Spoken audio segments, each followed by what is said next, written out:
Troy Aikman to Miller and Moulton. Troy, thanks for doing this, particularly at this hour. Top of the morning to you. How are you're you? Welcome. Yeah, good morning. Miller and Moulton. It's got a nice little ring to it. Especially at this hour. Okay. Yep. Yes. Well, it's a little later where you are, right? It's 8:30. We've got an hour on you, Troy, no doubt there. We were talking just before the break. David mentioned Buffalo and Kansas City a couple of years ago tight in their first AFC championship game. How tight were you in your first championship game, and how much do you think that'll affect a Josh Allen being in his first championship game?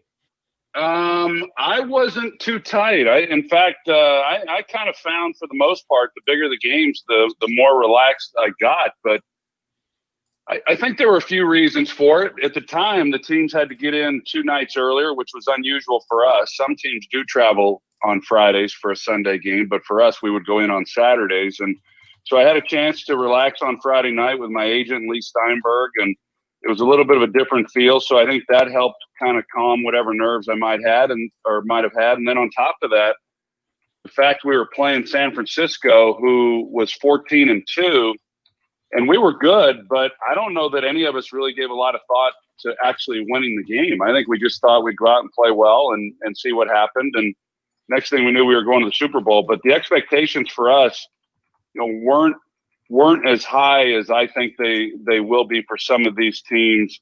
For a team like Buffalo, who, even though they haven't done it, I think there is an expectation for this team because of the year that they've had and the players that they have. And but I think Josh will handle it well. But that's always worth seeing, because here's a guy coming from Wyoming, and obviously this will be the biggest game that he's played in his life. Bills and Chiefs are the nightcap. Troy and Joe will be 3:00 Eastern, Lambeau Field. You kind of thought, you got a chance to do Saints Bucks week 1, and you said on the air, I have a feeling these teams are going to meet again in the playoffs. And when the Bucks and the Packers played, you also said, it would not surprise me if these two teams meet again in the playoffs. Don't know how far you are along in your preps, but your initial thoughts about your game on Sunday?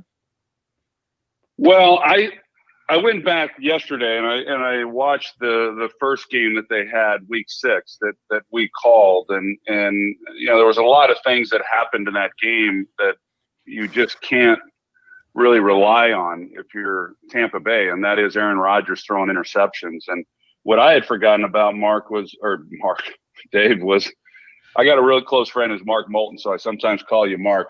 But Dave, what I remember from that game, that I failed to remember, was that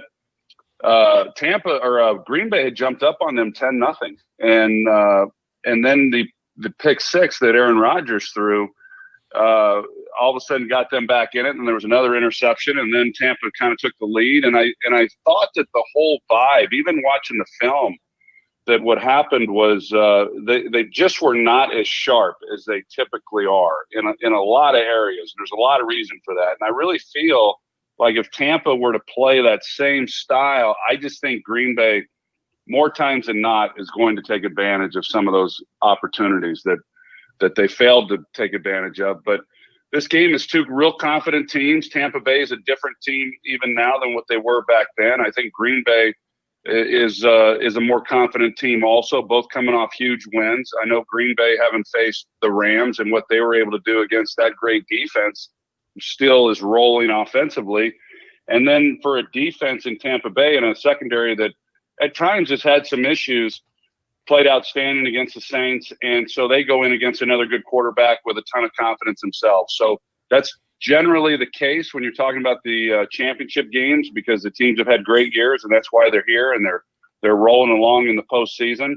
And I think that as long as there's no turnovers, which is what happened in the first game, but if they don't have those on either side, then I see this being one of the all-time classics.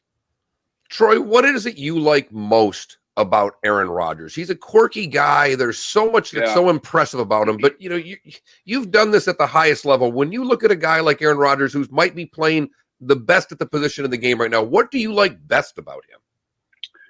I think number one, I think is his mind. I think he's got such a great feel for the game. I think he anticipates what the defense is going to do. I don't think you can fool him. I just think he's really smart in what he's seen, and I believe he has somewhat of a photographic memory, that he can recall what a defense did in situations, anticipate it, recognize it when it comes up.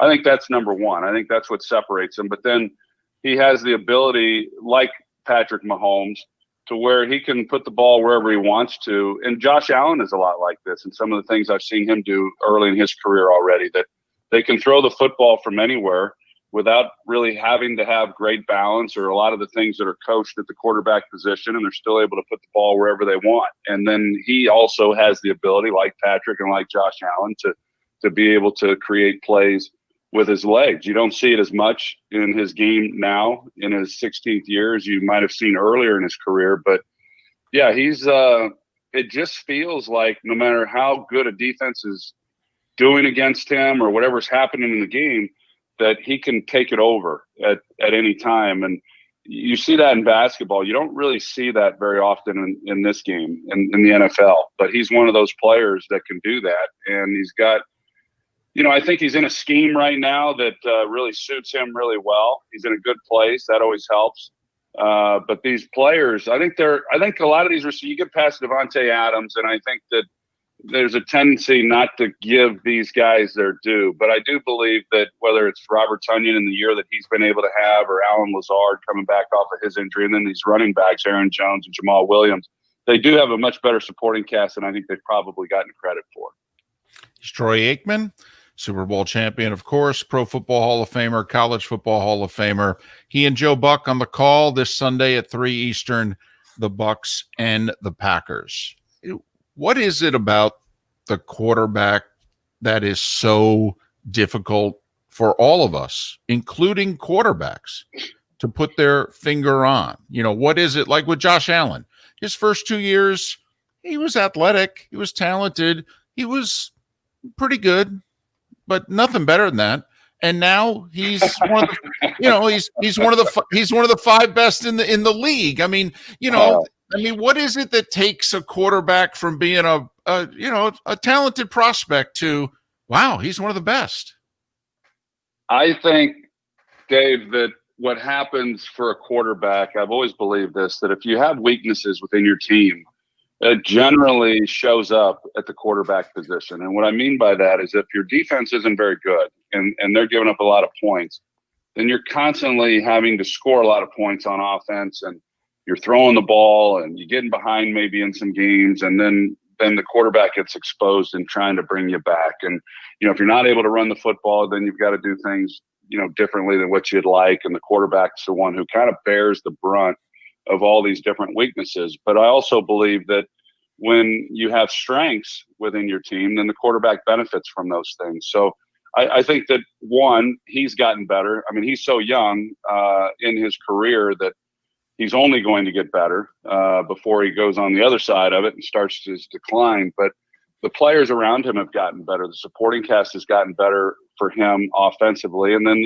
on the defensive side of the ball, I think they're doing some good things as well. So I really like Buffalo. They remind me a lot of my teams in the early 90s when we started to kind of emerge. They're in 92, 91 actually, but 92 when we did go on to the championship game and won the Super Bowl, that we were young, we knew we were good, but just not sure how good. I think that's kind of Buffalo right now. I think there's not many people giving them much of a chance to be able to go in and beat Kansas City, but within that locker room, I bet they feel pretty good about their chances. And so we'll see what happens. But I think that's that's the biggest thing. And then also he's obviously put a lot of time into it in the off season. The improvements that he's shown has really helped him also. But I'm a big fan of Josh Allen's and the Bills, really all these quarterbacks that are playing right now in these teams. But I'm looking forward to hopefully catching the end of that game once I get back from our game there on Sunday.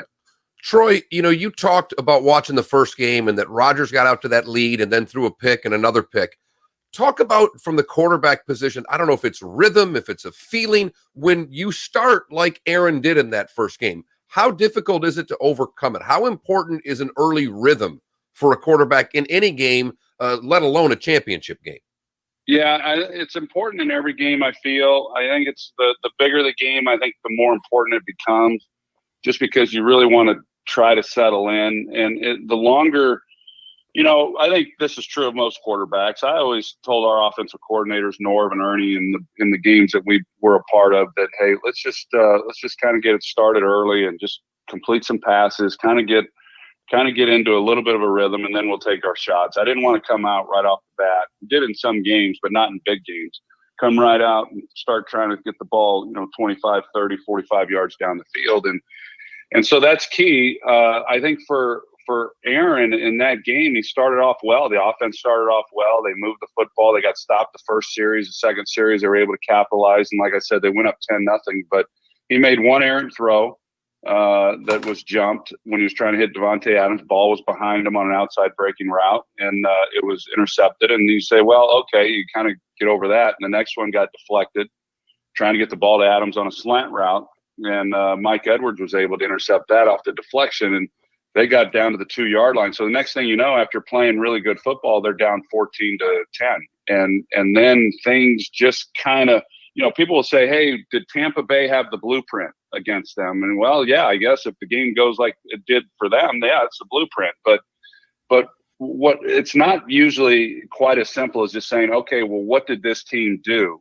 When you get third downs are huge. They're big in every game. They're especially big in big games like championship games and Super Bowls and evenly matched teams. If you don't convert on third downs, you punt. There's the end of a series, and you don't score points. So it's not that's important. I thought there were times when there were people open and Aaron didn't find them, or I thought the pressure. I thought those linebackers, Levante David and Devin White, were outstanding in that game, both in run defense, but especially in rushing the passer. And I'm curious now to see what Green Bay does to try to combat some of that, the speed of these linebackers and the impact that they had rushing him. What impresses you most about Brady playing at this level at his age? Dave, the thing that's impressed me the most, I think, over his career, because I know it's not easy to do, is just what a great teammate he has been. And I think people listening to this think, well, that's not hard at all. Well, when you're 43 years old and you're playing with guys half your age and you have a family, and you're in a little different situation than most of your teammates, it becomes hard. And I thought that, when you come in and you're Tom Brady, especially in Tampa Bay, but even in the last half of his career there in New England, that guys come into the locker room and they are looking up to you. And for you to be able to be a great teammate and have some camaraderie with those guys, it takes some effort. It doesn't just happen. And I would be willing to bet that every player who's ever played for him in New England and also in Tampa this year feels like they have a personal story, a personal connection with him. And I think I've never heard one teammate not just praise Tom Brady for what he means to them and the type of teammate he is. Obviously, he's a great player, but that's what's always impressed me the most. And then it's pretty remarkable. Just I think he has been on the forefront of getting players into health and wellness and taking better care of themselves. And now guys like Josh Allen and Patrick Mahomes, who come into the league at young ages, they're already on top of it. So Tom Brady has a footprint on this game in a lot of ways. Obviously, he's won more Super Bowls than anybody. He's playing in his 14th championship game this weekend, and you can go on and on and on and on about all those accomplishments. But I think he also has made a huge footprint on these young quarterbacks on longevity and how that they too can play into their early to mid 40s. J.J. Watt had a tweet yesterday complimenting Phillip Rivers, saying that there was a game in which Phillip Rivers pointed to one of the linebackers and told him he was in the wrong position for the blitz that they were about to run. I bring that up, Troy. I don't know how much of a talker you were. Who was the best talker you played with, and who was the best talker you played against? The best talker I played with, that might be that probably would be Irvin, Michael Irvin. He was pretty good. Not in a fun, jovial way. I think Michael, and he was a big receiver, especially for back then. That I think Michael intimidated a lot of people that that try.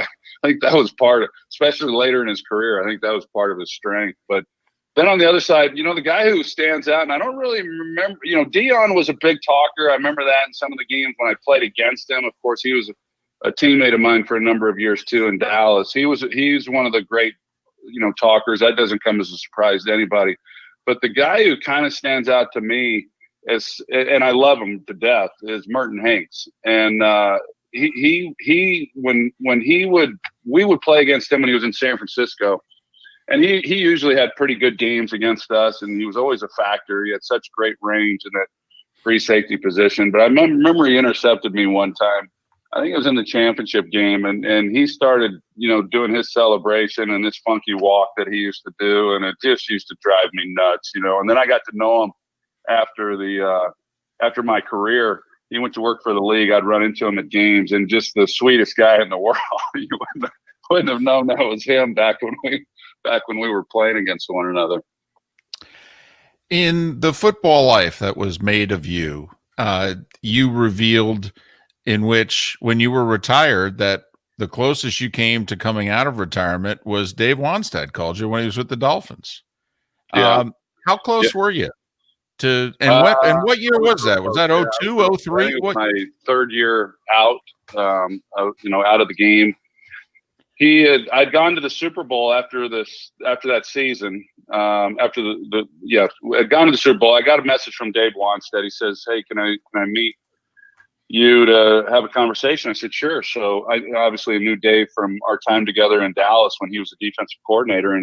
And so he asked if I would consider coming out of retirement and playing for him. Norv Turner was the offensive coordinator. And, all the times that I really considered playing, Norv was involved in it in some way as the offensive guy. And I knew that I would have a chance then to have success as the quarterback.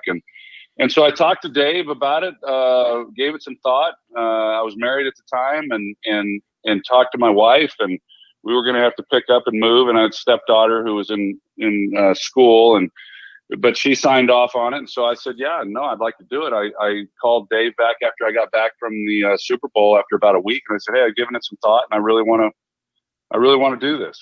And he said, well, we can't sign you now. We're going to have to wait until free agency opens up. But okay. And I said, all right, well, great. Then I'll just start training as though I'm going to make a comeback. And so the long and short of it was that Rick Spielman, now the GM for the Minnesota Vikings, he was with the Dolphins. He was the GM for them at the time. That I think he had reservations and concerns about whether or not I could stay healthy. I think he was worried about the concussions. And so ultimately he couldn't pull the trigger. And they really felt that they were a quarterback away from being able to reach the Super Bowl. And as it turned out, they were a lot further away than that. And the team that year was not particularly good. The offensive line struggled, and they went 6-10. And so I kept an eye on Miami that year to see how they played, and it wasn't so good. And it was one of those where I was disappointed when I didn't get signed, because I was really looking forward to it. But about midway through that year, I said, well, I am so happy that that didn't work out, and I stayed in the broadcast booth, because you give that up, as you know, it's a great job, and if you give that up, someone else comes in, you can get another job in broadcasting. You just may not be with the top team, and so that was certainly a consideration for me. But considering the way that Miami played, it was the right decision to not go. We've been talking about all these great quarterback classes with Phillip Rivers retiring. You covered the draft that Josh Rosen was in. He's a UCLA guy. You know him. You thought very highly of him. Troy, are we going to get a comeback out of Josh Rosen, do you think? Well, I sure hope so. I just know how things can snowball in a hurry. And I'm one of these believers. I don't know about you, but I believe that there have been a lot of really good quarterbacks over time that have come into the league and just have been put in no-win situations. And they leave the game and they're thought of as busts or not having lived up to their expectations. And I know from my own experience when I came to Dallas in 1989 that we were terrible on the offensive side of the ball. We weren't very talented, but we weren't very good on offense as far as our execution or what we were trying to do. So the first 2 years, In fact, my second year was worse than my first year. My second year in the league, we were the worst offense in football. And that would have continued. You can talk about drafted. We had Emmitt Smith at that time. We had Michael Irvin. We had Daryl Johnston. We had Mark Stebnowski. We had Nate Newton, Mark Tuanay. I go through the whole. We had all those guys, and we were the worst offense in football. And then Norv Turner came in my third year, and we went from last in the league in offense with the same players, and we were ninth in the league in offense, and we went to the playoffs. And so I just know all too well how important, one, good players are around you, and then two, being an assistant that allows you to flourish. And so Josh Allen goes to a situation that was not real good in Arizona. First time head coach. They were struggling with some things, not particularly good players, and then that doesn't work out. A new head coach comes in, then he goes on to Miami, and there's a lot going on there. Another head coach coming in, and they're trying to figure out what exactly they're going to be about. And now you find yourself really kind of trying to find a team where you can be given a legitimate shot. And so I don't know if it ultimately works out. What I do know is he's got a lot of talent. I mean, he's a really talented guy. And I think that if you put him up talent-wise against other quarterbacks in this league, you'd say, yeah, there's no question that he can play at a high level, and he's a really smart guy. So I wouldn't give up on him, but I just don't know now whether he's going to get that opportunity or what the future might look like. Thanks for agreeing to do this. Really appreciate it. Oh, you bet. Safe travels to Lambeau, and hopefully we can talk again. Yeah. Hey, Dave, dress warm. I don't know if you've heard, but it's going to be really, really cold. Troy, this just in, my waist size, a little bigger than yours. I can handle it there. Well, we'll make sure and get some brats up there, and we'll keep that waist size up for you. Thank you, Troy. Thank you so much, Troy. You got it, guys.